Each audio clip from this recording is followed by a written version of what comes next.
Where are you headed in life? Is your life intentional and deliberate?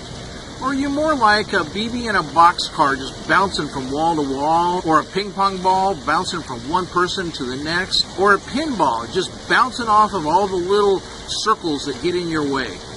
Where is your life headed? Hi, this is Non-Monogamous Mark coming to you with your ECNM Lifestyles Daily Minute. That very question is a question that I had to start asking myself about 10 years ago. Because at that point in my life, I'm 59 years old now, and at that point in my life, I was getting close to turning 50. And I started asking myself questions like that because I had just been that person for my whole adult life up to that age, where I just kind of followed the course and the path of my religion. And it wasn't intentional, it was not deliberate. Yes, I became a Christian and got involved with church in a very intentional and deliberate way. What happened as a teenager.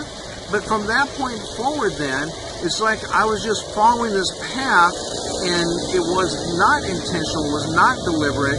I was being like that ping pong ball, or like that pinball machine, or like that BB in a box car. And one of the things that I had to start to do is to assess my life and look at things and ask myself, is this what I want? And that's really the question for you, is what do you want? And that's really the question for you, what do you want?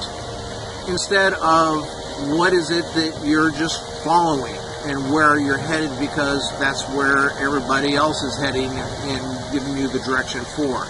But what is it that you want? When you start to use your wants as your guidance system, then you'll start to become more intentional and deliberate in heading into the direction in life that you want to go.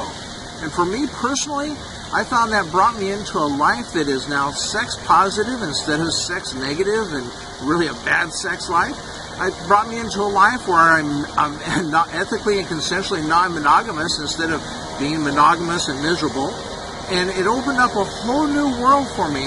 So now I'm on a trajectory of increasing the abundance, the liberation, and the freedom in my life.